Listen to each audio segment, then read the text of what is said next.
Yo, what's up everyone, and welcome to my .warlock starter guide for the Imperial Uprising event. The subclass of the Acolyte is an insanely powerful and versatile spellcaster and one of the most stylish classes you can play in last Epoch. In my build, the Fire and Forget playstyle made the campaign walkthrough super efficient and fun. The movement skill Transplant let me almost speedrun to Monoliths. With massive AoE and most importantly damage over time, those loot lizards just perish off screen after running away. On top of it, a ward mechanic during early levels, which is available within the skill tree, made this Warlock one of the best starters for me in the spellcaster category. With that being said, let's get started. From level 1 to 15 before choosing Warlock and unlocking the class skill Chthonic Fissure, our best bet is Wandering Spirits plus a random minion army to carry us. Congratulations, you are a Warlock. From level 15 to level 50 I used the following setup: Chthonic, Golem, Skellies, Wandering Spirits and the Teleport. I cast Wandering Spirits on cooldown. If a monster dies, if a minion dies, just resummon him real quick.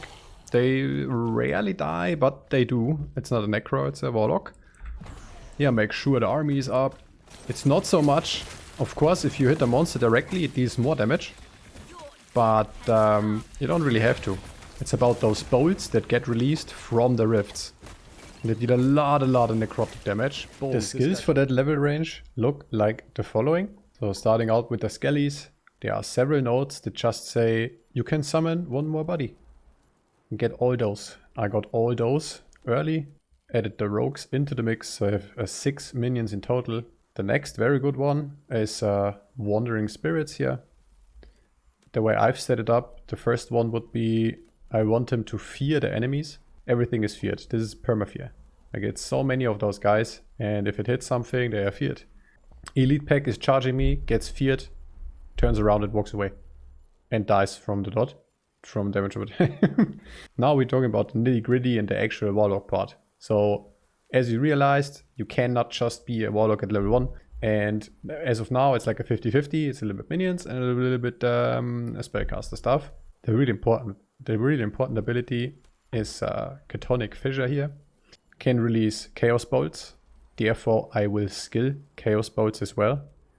And those Chaos Bolts that get procced from this rift can proc Rip Blood. Therefore, I want to skill Rip Blood as well. You see where I'm going here? So that's the build in a nutshell. This will be way...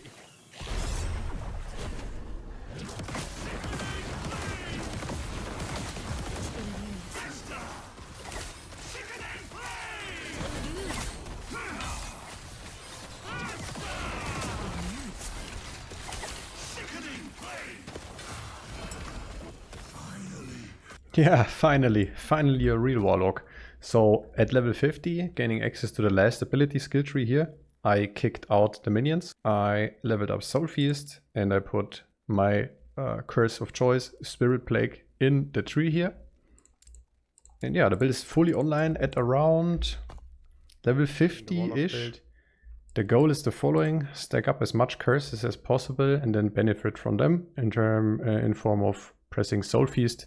It's like a little nuke button and it rips their souls out. Okay, best skill ever. Usually I walk around, cast Chthonic, don't even have to look at the mobs. It's all about stuff that gets released from the rifts. Hit him with Plague, rip them out, watch them die. Preferably I want to cast the Plague Curse first, because the way I've set it up within the skill tree, more about that in a minute, I get global increased damage. So after casting this, everything else hits like a truck. I also have Profane Whale, just for style points. It's a cool panic button, but it's not a Profane Whale build or anything. It's more the idea is you dot everything up. And then you go into immortal form here, basically. So my gear here is the following. I make use of one of the early sets, Isadora's. It's so good, it's so underrated, and I can wear this already. Like, the belt is for level 19, the helm is for level 39, and the gloves are for level 31. In terms of rarity, from just playing a few echoes, I found a helm again in 3 of those builds. The set bonus says the following: it has a 100% chance to apply damned on hit with necrotic spells. The 3 set bonus, 30% necrotic pen with damned. I have Whiff and Flash just to get crit capped. The other stats are not so beneficial for the build, but just to get this crit cap avoidance. I'm not sure if I should use a 2-hand staff or those. But yeah, I have just this one.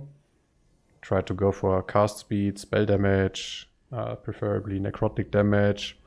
But yeah, the important part, I would say, to really start out is the set and the armor to get. So, of course, it's the Acolyte.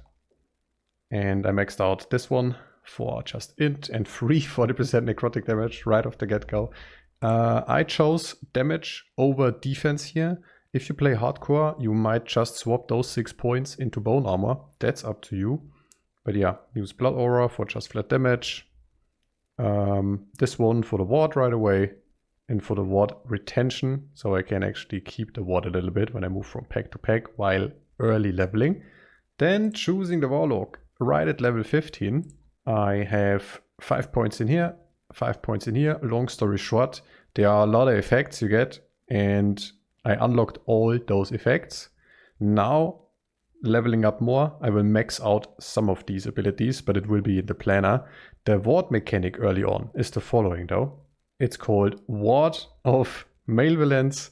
So having this at level 20-ish is really, really good. It was really fun leveling. Also, a little side note, the build is very mechanical, but it's all just from within the skill tree. So I have no items which change my skills. I have no items which grant me ward or whatsoever.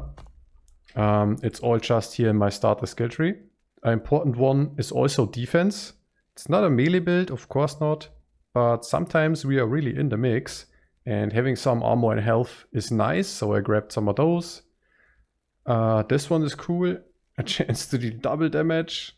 Also, I have a little lifeline here, or safety net. So it says, when damage leaves you below 35% health, you cleanse all of your curses. And that's all I do, I stack a bunch of curses. And yeah, I gain a bunch of ward then. Can help maybe try to avoid getting one shot.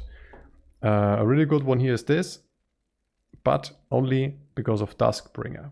So it's just a curse on top of a curse on top of a curse on top of a curse, in this case against the boss. Maybe as a conclusion for this build and for the video, it was the strongest spellcaster starter that I've played so far in last Epoch.